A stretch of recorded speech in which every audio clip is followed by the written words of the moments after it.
그때 그 날씨 이세나입니다. 지난 23일 설악산에 올해 첫 단풍이 관측됐습니다.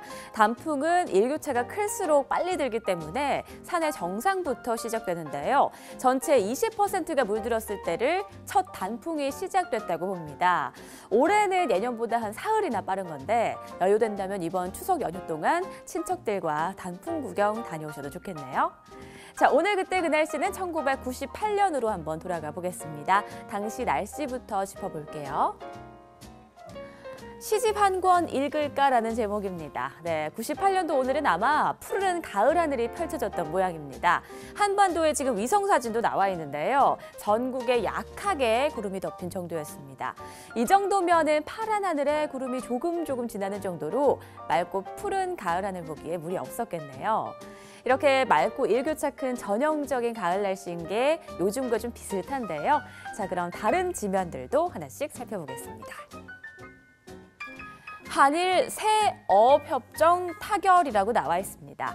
울릉도 동남쪽 백길 따라 200리. 네, 어떤 섬인지 다들 아시죠? 바로 독도인데요. 이 독도가 지정학적으로 중요한 역할을 하는 건 대화퇴 어장이 가깝기 때문입니다. 대화퇴 어장은 경상북도 울릉군 울릉읍 독도리 인근 해역에 있는 어류 서식지인데요.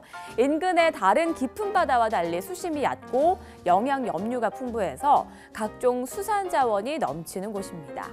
이 대화퇴 어장을 비롯한 동해의 어족 자원 문제 때문에 한국과 일본 두 나라 신경전이 정말 대단했는데요. 이런 갈등이 계속되자 한일 어업 협상을 벌여서 여기 지도에 보이는 대로 최종적으로 경계선을 정하게 된 거죠. 이와 함께 어족 자원 보호 차원에서 무한정으로 늘어나는 어획량을 줄이는 데에도 합의를 했는데 이렇게 취지는 좋았지만 한 가지 좀 아쉬운 점이 있었습니다.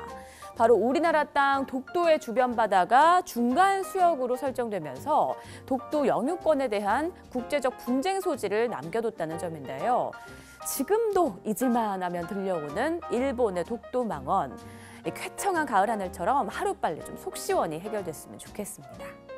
자, 다음 기사 살펴볼게요. 살아있는 화석 실러칸스 인도네시아에서도 발견이라고 나와 있습니다. 인류의 진화 과정에 있어서 이 물고기는 정말 중요한 식량 자원인데요. 조금 전 일본과의 갈등도 궁극적으로 보면 바로 이 물고기를 확보하기 위한 논쟁이었습니다. 이 물고기의 조상으로 불리면서 지금까지 지구상에 살고 있는 물고기가 있는데 바로 실러캔스라는 물고기입니다. 실러캔스는 4억 1천만 년 전에 처음 지구에 출현한 뒤 6,500만 년 전 공룡과 함께 멸종된 것으로 알려졌다가 1938년에 발견되면서 온 세상을 깜짝 놀라게 했습니다. 이후로 아프리카 마다가스카르 섬 인근에서만 발견돼 왔는데요. 인도네시아에서도 이 실러캔스가 발견됐다는 소식을 이날 기사에서 전하고 있었네요. 네, 이 실러캔스는 다 자라면 몸 길이가 무려 2m에 달하고요. 또 무게가 120kg까지 나간다고 합니다. 수명은 100년 정도로 굉장히 길지만 현재 남아있는 개체가 많지 않아서 현재 멸종위기 1급 어종이라고 합니다. 고생대 때의 모습 그대로 간직하고 있다고 하는데 정말 경이롭죠? 자, 다음 소식으로 넘어가 볼게요.